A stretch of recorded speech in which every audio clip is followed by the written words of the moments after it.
NEET का result आने के बाद काउंसलिंग प्रोसेस शुरू होगा और उसमें फिर शुरू होगा एडमिशन प्रोसेस।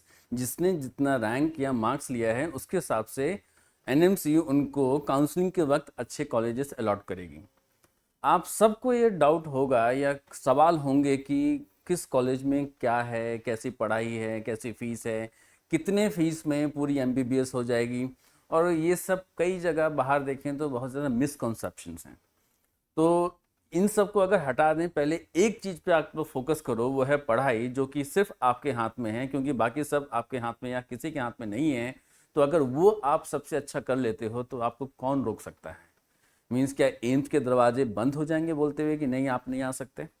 तो आपके लिए क्या मेन इंपॉर्टेंट है?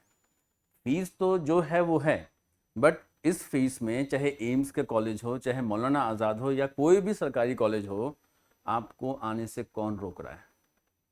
खुद आप। क्यों? क्योंकि आपको जैसी मेहनत करोगे वैसा ही रिजल्ट आएगा।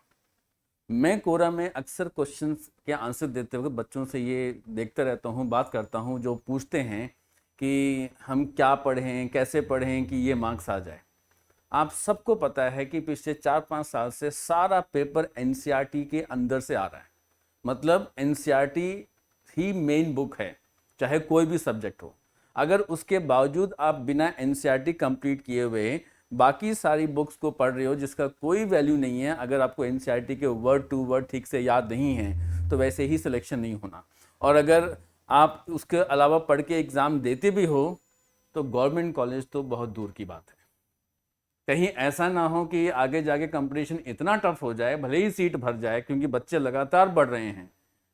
हर साल अगर फ्रेशर्स बच्चे देखते हैं 12th मेडिकल का, वो 5 लाख से ज़्यादा नहीं है।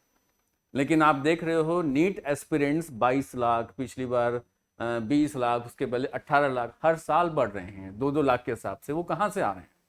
तो आपको उनको भी compete करना है। तो अगर एनसीईआरटी कोई भी स्ट्रिक्टली फॉलो नहीं करेगा, बहुत स्ट्रिक्टली, और उसकी भी कैसे, मोबाइल फ़ोन बंद, सारे सिस्टम बंद, किताब खोला, नोट्स बना के नहीं पढ़ोगे तो कोई भी गवर्नमेंट कॉलेज नहीं मिलेगा, कोई भी रैंक हो नहीं मिलेगा। फिर आपको प्राइवेट या डीम्ड यूनिवर्सिटी की तरफ मूव करना पड़ेगा, और ये महंगे हैं। मतलब जो फाइनेंशियली अफोर्ड नहीं कर सकते हैं वो इनके बारे में सोच भी नहीं सकते हैं। तो आपके पास चाहे फाइनेंशियली आप अफोर्ड कर पाओ या नहीं कर पाओ, एक चीज़ तो सबके पास में है, दिमाग और मेहनत और जुनून। पढ़ो, लाओ इन सब चीज़ों को और गवर्नमेंट कॉलेज में आओ। अब आपको लगेगा कि सीट तो बहुत कम है, हमारा नंबर कहाँ आएगा। पहले से ही खुद से सवाल नहीं करना है। पहले ये देखना है कि मुझे उन 60,000 या 80,000 सीटों में से मुझे एक सीट चाहिए। तो एक सीट क्यों नहीं हो सकता आपका? सब ये सोचेंगे तभी तो आएगा ना। लेकिन फिर भी आज हम सवालों का जवाब देंगे कि गवर्नमेंट और प्राइवेट और डीम्ड यूनिवर्सिटी में क्या खर्चा आता है। अब ये जो खर्चा है बच्चों, ये डिपेंड करता है कि आप कैसे पढ़ाई करोगे। अगर आपकी पढ़ाई और आपकी मेहनत में दम होगा तो आप एम्स लेके जा सकते हो। एम्स दिल्ली नहीं, कोई भी एम्स या कोई भी टॉप गवर्नमेंट कॉलेज जो एनआईआरएफ 2023 ने पूरे निकाले हैं लिस्ट, उसमें कहीं भी जा सकते हो। क्या करना है, एनसीईआरटी उसको कैसे पढ़ना है ये मैं आपको अगली वीडियो में बताऊंगा। और हम लोग हर संडे को जुलाई से शुरू कर रहे हैं फ्री नीट क्लासेस। सिर्फ संडे 1-1 घंटे की क्लास देंगे, उसमें आपको ये बताएंगे ये नहीं करना है, एनसीईआरटी कैसे पढ़ना है कि आप कामयाब हो जाओ। तो ये चीज़ हम तब करेंगे, लेकिन पहले आज फाइनेंशियल मैटर की बात करते हैं। अगर आप किसी भी गवर्नमेंट कॉलेज में आपका रैंक आता है गवर्नमेंट कॉलेज में, तो उसकी फीस 5 साल में 5,000, 10,000, किसी की 20,000 है, किसी की 50,000 है, किसी की 2 लाख तक जाती है। तो ये डिफरेंट ऑल ओवर इंडिया में जो गवर्नमेंट कॉलेजेस हैं वो शुरू होते हैं between 5,000 to 2 lakhs per year. इसमें से कुछ आपको मिल भी जाएगा, जब आप इंटर्नशिप करेंगे तो आपको 1 साल में जो आप स्टाइपेंड कमाएंगे उसमें से कुछ वापस भी हो जाएगा। बट यहाँ पे आने के लिए आपको क्या चाहिए? आपको सिर्फ आपको जुनून चाहिए। जितना जुनून झोंक दोगे उतना जल्दी यहाँ पे आ जाओगे। और ये गरीब अमीर सब लोगों के लिए एक ही है, पढ़ाई, जुनून, पैशन, डेडिकेशन, ये तो आपसे कोई नहीं छीन सकता ना। बट आपके अंदर कब आएगा ये? जब आपके अंदर में होगा कि मुझे करना ही करना है। अब इसमें से निकल जाते हैं। बाकी बच्चों के एमबीबीएस का क्रेज इतना ज़्यादा है पूरी दुनिया में कि सब करना चाहते हैं, तभी इसकी अपर एज लिमिट किया ही नहीं है, 90 साल के भी लोग इसको दे सकते हैं। तो जब गवर्नमेंट कॉलेज से हाथ निकल जाता है तो आता है प्राइवेट कॉलेज।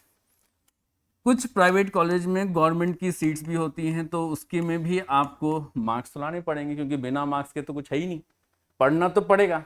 बट अगर प्राइवेट कॉलेज की बात करते हैं तो ये मिनिमम 15 लाख से लेकर के 25 लाख पर ईयर आपको इसकी फीस देनी होगी। मीन्स ये थोड़ा महंगा सौदा है। मीन्स 5 साल तक आते आते आपको 1 से सवा करोड़ इसमें लगेगा।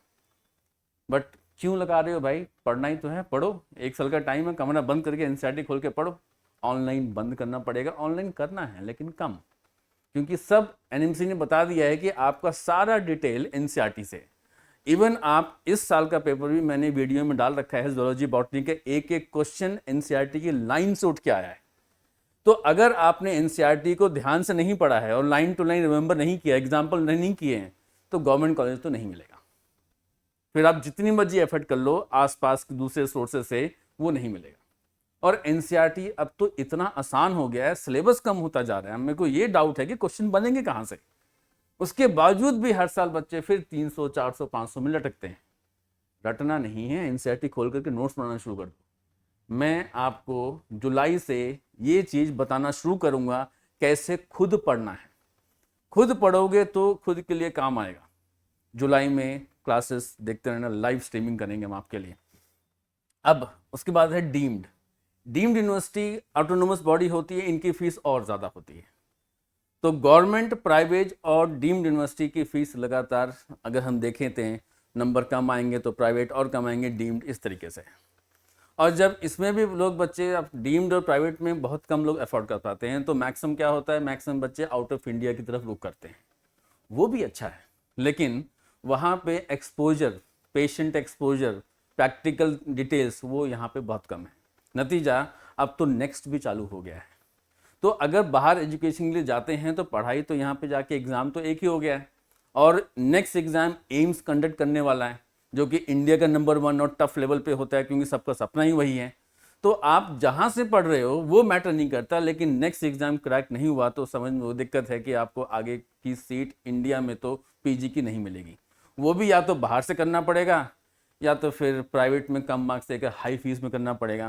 क्योंकि पीजी की फीस जहां एम्स की 15 से 20 हज़ार रुपये साल की है, वहां पे अगर आप प्राइवेट में जाते हो तो 1.5 से 2 करोड़ रुपए की है। तो कब तक डिग्रियां खरीदते रहोगे। इससे बेटर है जुनून से पढ़ो और अपने विचार कमेंट सेक्शन में लिखो। चैनल को सब्सक्राइब जरूर कर देना।